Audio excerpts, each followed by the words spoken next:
So the first thing that happened was it used to be that 2/3 of all babies born in America were delivered by family doctors. And now it's, probably 90% of babies born in America are delivered by OBGYNs and only 10% by family doctors. And it's been because of the specialization, as you know, of medicine, that we have more and more people who are becoming specialized. And what that really means for rural communities is a loss of service, because if you train as a general surgeon and then you go into being a laparoscopic surgeon or a colorectal surgeon, you're not going to set up your colorectal surgery practice in Newberry. So what's driven that? Money, the big economic drive. Insurance? Yeah, money. But I think primarily, um, you know, we can talk about this for a long time, but I think sadly, while America is the land of opportunity, we have become the land driven by the almighty dollar and, in my opinion, corpocracy. Yeah. And that's one of the real big things I wanted us to talk about, because this is about really dealing with things, not policymakers or any of that, but dealing with things on the ground, what people like you in the trenches and have seen this trajectory that is literally destroying the type of fabric that communities used to rely on, that's really being destroyed, right? Well, I'll give you one example. Okay. I had a kidney stone last year. You Worst, did. yeah, worst pain ever, right? Also had a belly button hernia that I needed to have fixed. And so it's a great opportunity. They're going to be putting me to sleep, Mhm. have to go after the stone, talk to our local surgeon, said, hey, man, I know the urologist is going to be digging inside of me in another opening. That little opening that's there, kind of making me have a little bulge in my belly button. Could the general surgeon, would you fix that for me while I'm out? He said, sure, no problem. So had my belly button fixed. And not long ago, within the last year, had a patient come in and say, doctor, I'm just getting tired of this belly button hernia. Can we get that fixed? I said, sure. We can send you to our local surgeon. He says, I would go up there, but they've been hassling me so much about my bill. I've been paying them every month. And can you send me to Columbia? Sure, I can set you up in Columbia. Well, send him to a surgeon whom I know well. And yes, I did know that he had sold his practice to one of the big corporate centers there, hospitals. And so he comes back for follow-up. I said, how'd it go? He said, it was great. But he said, Dr. Lovelace, do you know they did a robotic hernia repair on me? I mean, I said, what? He said, the bill was $61,000. Mike, I had to get up out of the office, walk into a separate room, and say some words to get the anger out of me. So did insurance pay for that, or he was in debt, or? No, he had insurance. See, he had insurance, which is one of the ways the robot definitely comes in, is if you can do the insurance wallet biopsy. And we can talk about this, Yeah, but we need there's to. been runaway medical expense. Over half of all bankruptcies in America now are caused by medical expenses. But most people think that those bankruptcies are in poor people. They're not. People who are poor have access to Medicaid, or if they're super, super poor, they just never can pay. So they can't go bankrupt, right? But the majority of bankruptcies, half of all bankruptcies, are occurring because of medical debts. And it's usually a person who has at least one dependent, at least some college education, and they had insurance at the onset of their offending illness that led to bankruptcy.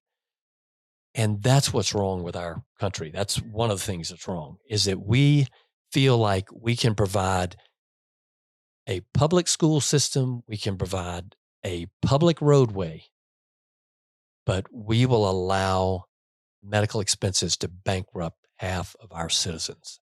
And most of them had insurance at the onset of their offending illness. So explain to me, because this is one thing I really don't understand, is if you give to insurance to pay the bills, why does insurance companies allow these huge bills to happen? Thank you so much, because I'm going to explain it to you, Yes. and you will never get this on the nightly news. Good. That's But why we're this here. is the truth. Okay. I'm ready. When the Healthcare Reform Act was passed, something that sounded Which was the Obamacare. Obamacare, right? Right. Something that sounded very eleemosynary, very charitable, very right, was the clause which stated that your insurance company can only keep 20% of your premium dollar. They have to spend 80% providing medical care for you. Oh So my you got it. gosh. And you're right. That does sound like they have to pay your stuff. But what it means, Let's buy all the doctors. oh, Let's employ the doctors. they used extra money to buy doctors. And They even, Mike, even the latest literature that's come out, and I mean, this is in a financial healthcare. It's actually on my LinkedIn. You can go to my LinkedIn page. Charitable hospitals in America receive more money from the government for quote unquote providing their charitable care than they actually provide in charitable care. We have gotten so possessed by the money machine of healthcare that we have situations where robots are being taken in to do procedures because it rings the dollar bell and it's not even necessary for the procedure. well, here's the perfect example for me and I was astonished at the expense it cost to do this. I had gallstones. I didn't know they were. I was on Defusky Island, no medical care, anything there. I had to be picked up by a boat, taken to Hilton Head. And the first thing they did was put me through a C scan, and it Right. showed nothing. Well, after they did that, and the doctor told me, well, it didn't show anything. But when you get home, go and get Ultrasound. an ultrasound, because that will show. And I'm like, then why do we do a C scan? I was paying for that C scan for 4 years. Right. I'm like, why do we do a C scan? Well, it's policy, and we put it in there. And he explained to me, C scans only do slices through the body. They can't detect the stones. They can't, because the stones are tiny. They'll be through the slices. It's not a full 3-dimension, whereas the other one is. And all it would have taken is some gel and stuff, and he would have seen everything I needed. Well, not only that, the cost of that CAT scan, because you had it at a hospital, was probably, do you know what the cost of the CAT scan was? I just know I had what is it, traumatic insurance? I had $5,000 deductible. It hit that, and I had to pay off $5,000 for the next couple of years. Now, if you went to an independent imaging center and didn't go to a hospital, and you said, "Listen, I just want to pay cash for that," $500. Why? Because of the money game of healthcare. And the money game is rooted in, because it sounds counterintuitive, because you think they'd want to save money, right, and make it put in their pockets as profit. But what we have now is I could show you the graph. The growth in administrators in healthcare is exponential. The growth of providers of healthcare. I mean, we have a dearth of doctors right now. I mean, there's a shortage of doctors in America Well, I think we understand why. Right, exactly.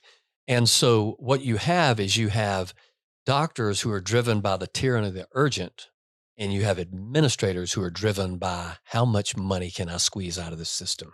Turning them, instead of patients, into customers. Correct.